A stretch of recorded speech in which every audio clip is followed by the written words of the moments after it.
That finish by Brobby was so clean, man. What's going on, guys? Welcome back. Episode 16 of Career Mode. Hope you're all doing well. Yeah, you see it. I see it. Let's just get to it. Granit Xhaka, the captain, was a bid from Aston Villa recently, but I forgot to negotiate, basically. Classic Doxy boy right there. But a bid from Real Madrid is one I can't forget to negotiate.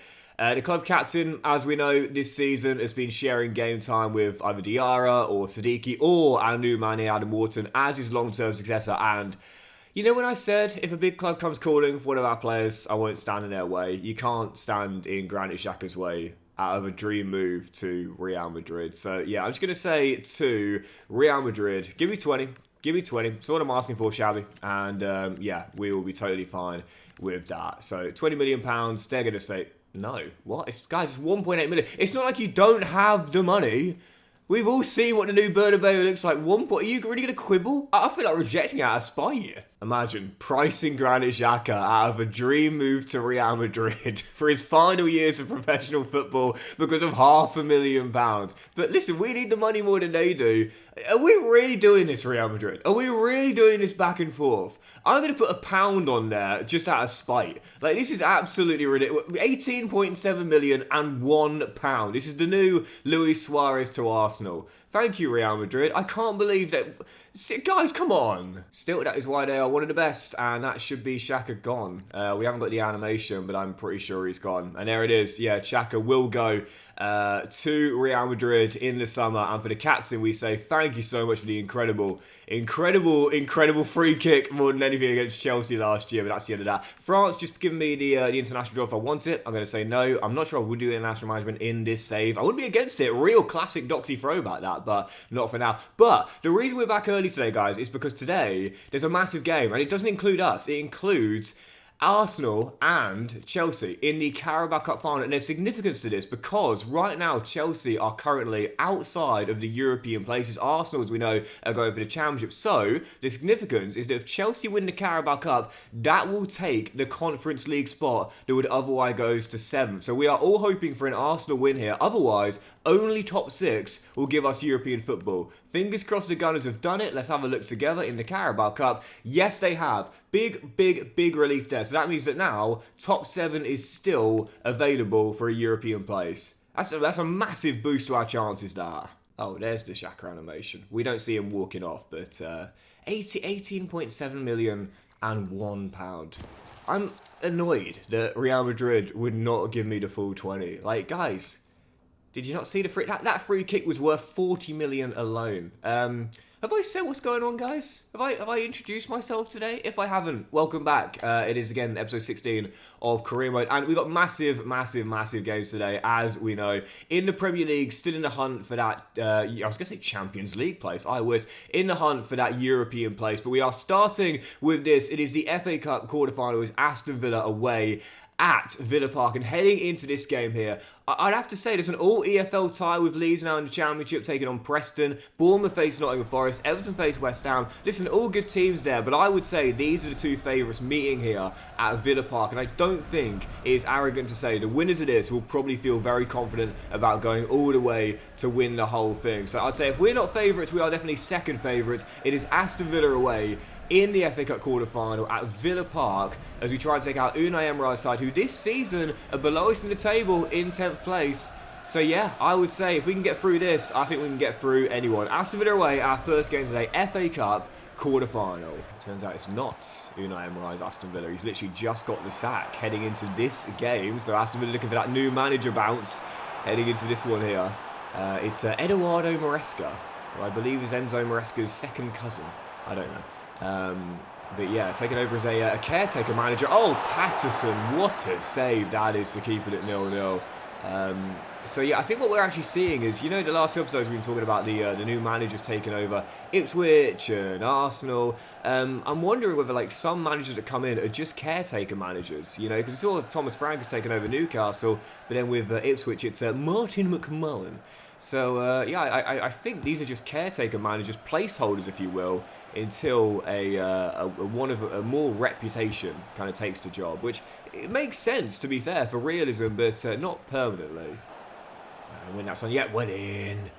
And this is why with Xhaka going, We know we've got the successor in place, but that is going to be hopefully just a bruise. He's back to his feet. I think he'll be all right. But thankfully now we are starting to see some injuries. I had to up the sliders all the way to 85, but now we are starting to see some injuries. So if you're like me, guys, you want injuries to the realism, you're not getting any.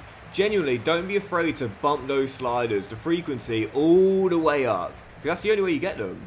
Someone's going to win this. It's going to be Aston Villa. I've really struggled for chances. When I say struggle for chances, I mean had zero as our former left-back Ryan Nildo receives the ball. No hard feelings for this guy, though. He deserved his move after last year. And Pau Torres slips it through to Kamara. And now Buendia. Great ball through. Mitoma. Oh, what a goal. Incredible. Absolutely majestic from the Japanese international. Well, that is wonderful. Didn't need to take a touch, didn't need to assess his scenario, just hit it. That's what he did, and that's how he's got the goal. That is one of the best goals I have seen the AI score in FC 26. What can Patterson do about that? What can anyone do about that? That is an amazing goal from Mitoma. I can't give that enough credit for the technique on that. First time volley with the ball whipped into you. Not like it was floated into his midriff. Oh, ball through. Buendia could have hit the dagger. Patterson makes the save. But it's a goal that's worthy of winning a cup tie. But to be fair, it's been a really poor performance. I've just not turned up in this one here. We're expending so much energy trying to keep ourselves in the European place in the league that this afternoon, even on the back of an international break, I've just not been able to do it.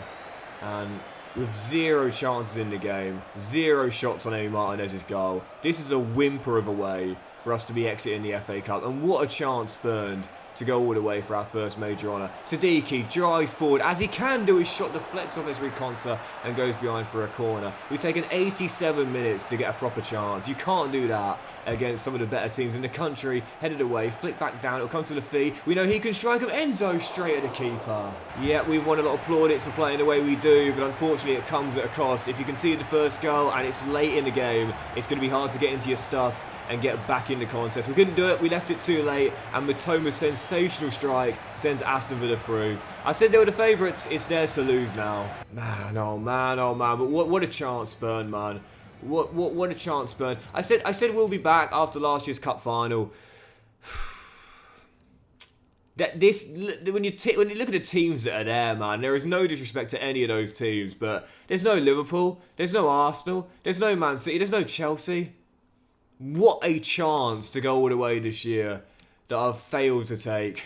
We will get more chances, there's no doubt about that, but it's a big, big blow.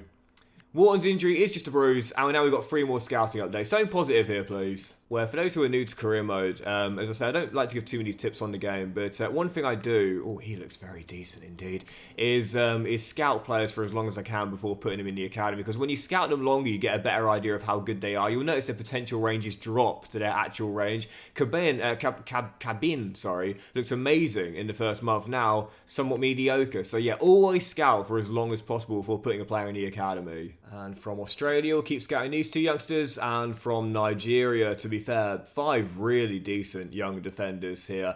I'm kind of tempted to give Babayaro a scholarship just because of the name, you know. I kind of like that. When you see a player that's got a name, like a former icon in football, for example, getting someone with the same name is always a cool feel, but he is probably the worst of all of these guys here, so it'd be kind of harsh to give him a scholarship just based on the name. Nepotism, we don't do nepotism here. And yeah, we'll just continue scouting those guys for now. Right, following game. Massive, absolutely massive. On the back of that big loss to Aston Villa, our unbeaten run ending after 9 in all competitions. We've got to pick ourselves up because this is one of the biggest games remaining of the season. It's Bournemouth at home. We're right now in the table. As you can see, we are 6 behind Spurs in 6th, but we do have the game in hand. But crucially, we're 1 ahead of the Cherries right now in 8th.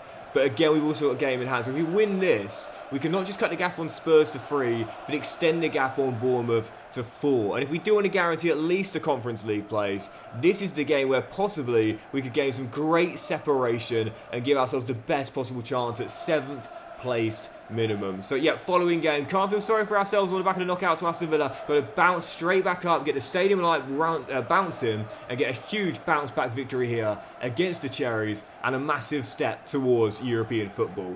Away the lads, come on. So that means now that our next episode is going to be the finale. Not a save, obviously, that would be ridiculous. But can you imagine? Just like, that's it, we're done, forget it, it's over, we'll end after 2 seasons. Yeah, the next episode is going to be the season finale, because we've only got 8 games to play. I'm still going to play about 5 or 6 more today at least. So, yeah, that's it. This is the penultimate episode of season 2. And I want to go into that finale, hopefully, still in the top 7. Although, I'm literally just realising, we got an issue, because, oh, I was going to go in there. The FA Cup winner is now guaranteed to be someone outside the top 7. So that means that actually top 6 is the only spots for European football now. So 7th is not going to be enough. 7th will no longer be enough because everyone left in the FA Cup is below the top 7 in the Premier League. It's got to be top 6 now. Oh dear, dear, dear, dear, dear. I did not think of that. That's a good point. This happened very recently in the Premier League as well. 2 years ago, Manchester United won the FA Cup, and because of that, despite finishing, I think they finished 8th, they went into the to the Europa League for last season because Newcastle, who finished 7th, great build-up. Yes! Miss out on European football because of it. So we've got to be top 6 now. Forget 7th, it has to be top 6. What a goal! We've scored some lovely team goals this season, and a couple of which building all the way from the back as well. I absolutely love goals like that, where, you know, almost everyone touches the ball. You know, that's a real team goal. This is the definition of a team goal. I mean, every team goal is a team goal, technically. You know what I mean? Every goal is technically a team goal because it was scored for the team. You know what I'm trying to say? Oh, come on, Sunderland, man. We can do this as well. We're cutting it up to 3 points with Spurs in 6th.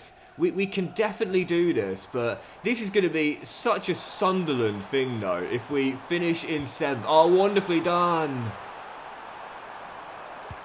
Oh, and a brilliant save by Petrovic keeps the 1. This would be literal Sunderland luck.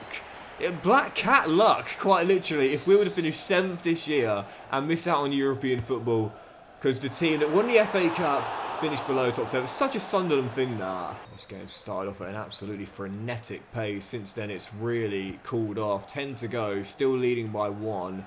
And as things stand, we're going to take a 4-point gap on Bournemouth in 7th place and cut the gap on Spurs to 3. But again, it may well come in vain come the end of the season because of that FA Cup winner. But I guess we'll find out. To be fair, sometimes EA mess up the continental qualifications. We still might end up finishing. Oh, what a save, Roos, for a Conference League position. We don't know yet. Right, I'm going to shut up shop, go to a 4-3-3 defend. Also going to bring on Talby for some pace. Mayenda as well. In fact, I'm going to bring on Burrows for Brobby. I know it sounds a bit weird, trust me. And I'm going to play him on that left-hand side and just have him as like a defensive winger. But, yeah, we've got 5 minutes to go. We are almost there. And let's see if we can hold on to what will be a priceless victory here. Burrows does what he needs to do straight off the bench, gets the ball away, and there's Mayenda doing what he needs to do off the bench, and that's use that pace. Look at the space down the left here. 1-2 between the subs. Goes to the corner, goes to the corner, goes to the corner. And, oh, hang on. Oh, and it almost works out for what would have been the dagger. It's not going to matter. It is going to be a win for Sunderland. And we will cut the gap on Spurs to 3 points as Lucharel hits the bar. And Bournemouth will survive seeing their GD decrease. But that's all right. That's okay. We've literally bounced back exactly after our defeat to Aston Villa, and it's exactly what we needed. We know top 6 is what we'll need now. Why are they got their heads in their hands? What are you guys worried about? We've just seen out one of the biggest wins of the season. They've got to fix the crowd reactions, man. Seriously. I want that 6th place, man, because that is going to guarantee it. Bro, what do you mean I left you out? I didn't. You literally finished the game for us, mate, and you almost helped us get the dagger. They've got to fix the crowd reactions. They've got to fix the player conversations. There is a lot of things that EA needs to fix in this game. The gameplay, as we know, is brilliant. It's a really fun game to play, but there are a lot of issues with this game, man. Seriously, I want 6th, man. I want 6th. I want to get there, and I think at the moment, as you can see, it's still well and truly on. Oh, Spurs must have lost. We still got the game in hand. Okay, well, it's definitely on now. Spurs must have just lost against whoever they faced. So it means that with 7 games to go... Oh yeah, they lost to Newcastle at home. Thank you very much. Now Thomas Frank. Talk about getting your revenge there. Yeah, it's free, and it means we still got the game in hand. So if we win this, we will cut the gap on Spurs to goal difference. And now I can see why the fans were unhappy, because they know now GD might be the tiebreaker. All right, okay. Sheffield United following game, Bramwell Lane, right now in the bottom 3, 6 off safety. So they need to win as much as we do here. Them for Premier League survival, us for a 6th place European guaranteed finish. Okay. All right, we've got the chance here. We've been on a brilliant run in the league. Let's extend it here. Following game, Sheffield United, Bramwell Lane. Let's get back-to-back wins in the Premier League and a brilliant bounce back on the back of the Cup knockout. Goodmanson down the left-hand side into Wharton. Tough first half. They're still tied at 0-0. Just couldn't clip it through.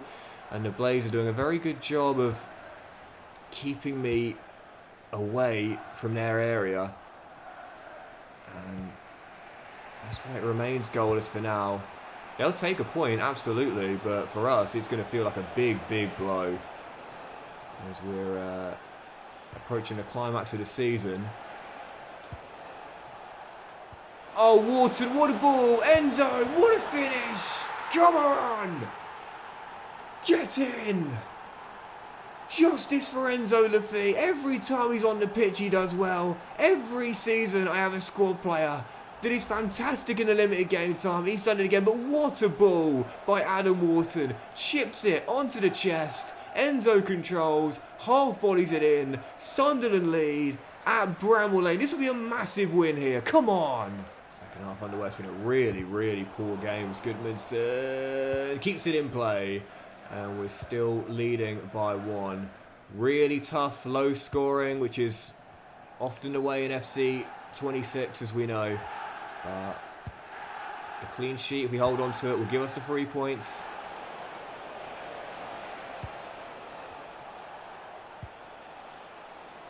Brilliantly done. And Wharton denied what would have been the dagger. We're cutting the gap to goal difference as things stand. Just got to close it out here. Yeah, that is going to do it. It is going to be another 1-0 victory for Sunderland, the most common scoreline in terms of results we get. But it does mean we cut the gap on Spurs to goal difference, and with 6 to play with the form we're in right now, I think you've got to back us to leapfrog Tottenham and finish in that 6th and final European position. But we are not there yet, and we've got to keep it going. And for the following game, well, this is where we have the bad memories, because recently we were here, knocked out of the FA Cup quarter-finals. We take them on once again. It is Aston Villa at Villa Park as they go for the FA Cup, and a big win against us to give us a big blow towards our European qualification. Massive game to follow on to next. Can we avenge our demons and possibly jump into the top 6 for the first time? This is the psychological hurdle we've got to overcome. Come on, Sunderland. And you might have seen pre-game as well, Eddie Howe has now taken the Aston Villa job. So that caretaker manager knocked me out of the FA Cup, and now he's lost his job. God. Why couldn't they have waited to sack Unai Emery until after the FA Cup quarter-final? Not that I think it would have mattered, but even so. But that's kind of cool, that, to be fair. So you get caretaker managers in career. I didn't know that. I didn't know that's really, really cool, that, to be fair. Do you know what? Like I said, from EA, they still need to tweak the manager market a little bit based on why a manager gets sacked. Like, again, I still can't understand why Arteta was sacked, for example, with Arsenal top of the table. But it's cool that you can get caretaker managers, because that is realistic. As we know, fair play. Fair play. And Eddie Howe taking a job, that's quite interesting. Let's see if the former Magpie boss can give his old team something to celebrate here by delivering a blow to our European places as Diarra tries to catch out Emi Martinez. I was too passive. In the FA Cup quarter-final. Hold my hands up. I got it wrong. I've got to be more assertive in this one here. Oh, much better start. And in the comments, guys, feel free to let me know what you think about this, but I'm definitely thinking I might tweak the sliders further in the postseason. I think I'll wait until some. Oh, what a ball! Oh, as Watkins fires wide. Wait until the end of the campaign, so we'll get fresh new sliders for the new year. But we're still keeping one too many clean sheets. I feel, you know, you should have back-to-back there, And again, it's not overly unrealistic for a good defence like we got, but we only conceded 23 goals in the entire campaign. Not completely unbelievable, but, you know, still probably a lot less believable than, let's say, 33, for example. So, yeah, I think I might tweak the slides again in the summer. I guess we'll find out. But I don't want to move away from this, though. I don't want to move away from this. It's good gameplay. Really, really enjoying it. Again, it's slow-paced. It's more realistic.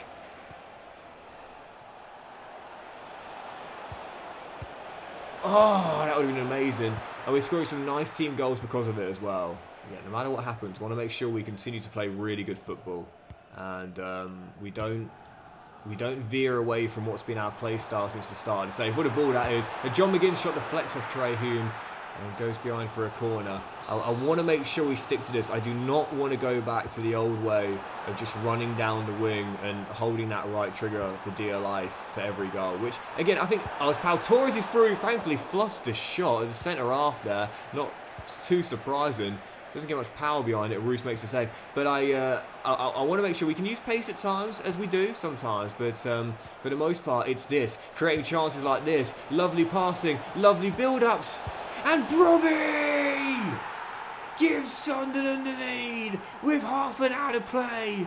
Those skill shots are too OP, man. I've got to stop using them. But when it works, you can't blame me for going for it in a big game like this. Lovely move. Enzo pops it out wide. Talby controls it in the middle. Brian Brobbey catches Martinez out with a glorious bit of technique. Those are so OP, man. It's the 4th time I've scored that way in 2 seasons. I promise I'll stop doing it as much, but they are just almost impossible to be saved. Yeah, every year there's an OP shot style. We all know it, whether it's the near post smash or it's the far post finesse. As Bonnie shot the flex off Lucharel and goes behind for a corner. Or about 3 years ago, chipping the ball was like an automatic goal when you ran through one-on-one as Conte's header is cleared off the line by Adam Wharton. Sorry, the buzzer of my house just rang. But yeah, this year it's the Thierry Henry skill shot. They are so hard to stop. And I do wonder whether EA have done that, because we know this year they've got collaboration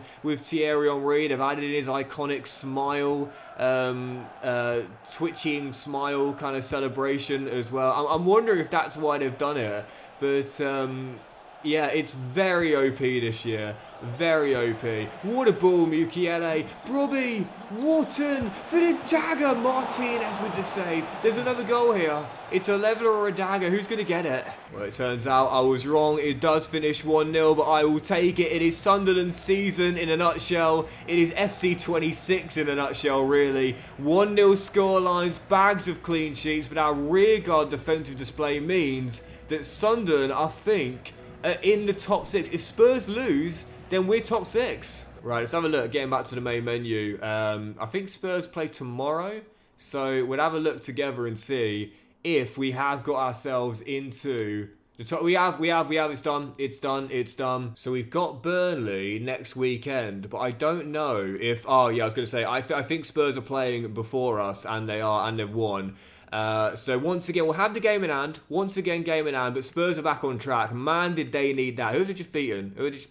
They've beaten, where are they? Burnley away, who we've just got as well. So Spurs back in top 6, but it's neck and neck here. Yeah, I think we'll do 2 more games today, possibly 3, but our final 5 fixtures in May are on the screen for you here. And, you know, we still got 2 incredibly tricky away days there against Manchester United and Chelsea on the final day, but the 3 home games are definitely ones we should be targeting wins in. And let's start here, going for our 4th victory on the trot in the Premier League. It is Burnley at home right now in the bottom 3. So a golden chance here to get back in the top 6 and have destiny in our own hands with 4 to play. Even a draw will do it, but I want the 3-point gap heading into our final 4 games. Let's get another win. I'll take another 1-0, no doubt about it, if it means we're back in that European spot. Burnley at home next up. Yeah, 23 goals conceded all season long in the Premier League is crazy. Granted, there's still 5 games to go heading into this one, but it's still very, very low. So what I'm trying to do is trying to find a way to make the AI a little more aggressive. We want to keep the style of play like it has been, you know, very, very realistic, you know, heavy possession style and high pass accuracy and not just all about pace. But I do want the AI to be a little more offensive as well. Right on cue, it's ask and you shall receive. Ziki Amdouni makes it 1-0 and the Clarets stun the stadium alight silent. And the problem we've got, as you've seen throughout the entire episode, is that the majority of games do finish with just a goal in them. And it means that if we do concede the first goal, well, we very rarely come back to get a point, let alone all three. As Leslie finds Marcus Edwards, flips it through. Hannibal! Oh, it's a 2-0 scoreline! Burnley have stunned the stadium alight silent. The ex-Red Devil with a ferocious finish. The visits are 2 up. Be careful what you wish for, Doxy boy. Oh, you wanted more goals, son? No problem, you'll get them. 2-0 down at home to relegation-threatened Burnley. I do love these games, though, to be fair. The ones where, like, the form book just gets completely torn up. Yes! And the result comes completely out of left field. A Dingra 6 for the year, 2-1. No chance at the half here. Clipped in. Luttrell loses out to Cullen. Bro, how have you lost that aerial duel? How has Josh Cullen just beat Luttrell in the air? Mate, you are a unit physically. You've just been out-jumped by the smallest man on the pitch. I think that one moment there kind of sums up the game as well. A lack of effort from Sunderland. Complacency creeping in. This statistically the easiest game remaining. We thought, oh yeah, we're in form right now. We'll turn Burnley over with them struggling. No. We were 2-0 down. So close to being 3-1 down. Oh! Esteve with a goal-saving tackle. And we still need a goal. We're still down with 20 to play. I think that's going to do it. There's only 4 minutes to go. When I asked for more goals, I got them. But unfortunately, the team that scored the most are going to get the win, and it's not us. We get one last chance here. And I've given it away. My last chance. Tried to find Wharton, the playmaker. And I missed him. And we've missed a chance to go free clear as Spurs. We stay outside the top 6. What a blow to our chance of European football. If this is the game that costs us a place in next year's Conference League, I won't forgive myself. How have we lost that? Can't happen. Seriously, it can't happen, man. If you want to be a European team, you've got to win. Spurs did win as well. Spurs did win. They've gone free clear. You can't miss out on those kind of opportunities, man. Seriously. I can't believe I just blew that. And it means that in the table right now, with 3 behind. Again, we've got the game in hand. But because of the GD, really, destiny's out of our hands. And we still got to go to Chelsea. And our final game today is Manchester United away, who are chasing the Champions League. I'm not going to say I've blown it. There's still time. There's still time to save it. But a massive, massive opportunity spurred. Right, 3 more scouting updates. We're from Estonia. I shall continue scouting these 3 players here. I think the best still looks to be this lad here, but Rasmus Tam could be quite good. But again, you can notice now that if a player doesn't have potential, you'll be able to see it when you click on their card. So with that being the case, I think the Cuck is probably going to make it from here. And from Australia, I'll keep scouting these 3 players here. And from Nigeria, there is an abundance of talents here from Nigeria, including this lad right at the bottom, who is not tall enough to be a centre-half, but is a rapid right-back. I'm actually going to give him a scholarship straight away. It's Peter Okafor. He's already got a lot of pace at 16. He's only 5'5", but the exciting prospect tag as well. This might be the one to look out for. The next player from the academy who seems to be the next big thing coming out of the stadium alight. He's got 4 play styles as well. Stamina's not too bad for a 16-year-old. Yeah, keep your eyes on him. We've already got that young left-back from France, who, by the way, I'll do a quick loan watch for you here as well, is up by 9 still. No more growth since then, but Norton's gone up by 5. Rivera's up by 6, I believe, and Arias is up by 5 as well. So a quick loan watch before our final game today. And right now, looking pretty decent so far. Yeah, we'll jump into it. final game of today's episode. What a blow for Sunderland. Absolutely dropping the ball there at home to Burnley. Now let's pick it up, put the ball in the back of the net and get back on track with a massive scalp away. It is Manchester United at Old Trafford. They are chasing a Champions League place. They are one behind our rivals Newcastle right now. So it was big of a game for them as it does for us. But if we are to keep pace with Spurs, only a win will do here. Lose it and we'll be 3 behind with 3 to play and the worst GD as well. So put it simply, a loss is inexcusable and unacceptable. Our final game today, Manchester United at Old Trafford. Come on the Black Cats. My goal this season was top 10 in the Premier League. That is what I wanted and that's what we've guaranteed with games to go. So I'm not going to be absolutely gutted if we miss out on European football, but it's kind of similar to Nottingham Forest last year. You know, it's like for the whole year they were in a Champions League place, and then in the end, obviously fell off a bit towards the end as Fernandez is denied an early opening by Roofs. Qualified for what would have been the Conference League. Then there was the Crystal Palace ownership debacle, which meant they finished in a Europa League spot. But even so, there's a tinge of regret knowing it possibly could have been the Champions League. What a ball!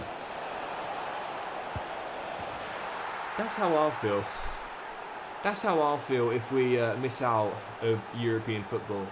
I wanted top 10. We're going to get it. So I'm pleased with that. But it could have been Europe. And it still can be Europe. Adingra sent through. Brilliant finish for his 7th of the year. Sunderland strike first. Manchester United can't afford this loss here if they're to make the Champions League. We can't afford back-to-back losses if we're to make the Conference League. But as things stand, we are getting back on track. Defensively, much better than the Burnley game. Much better.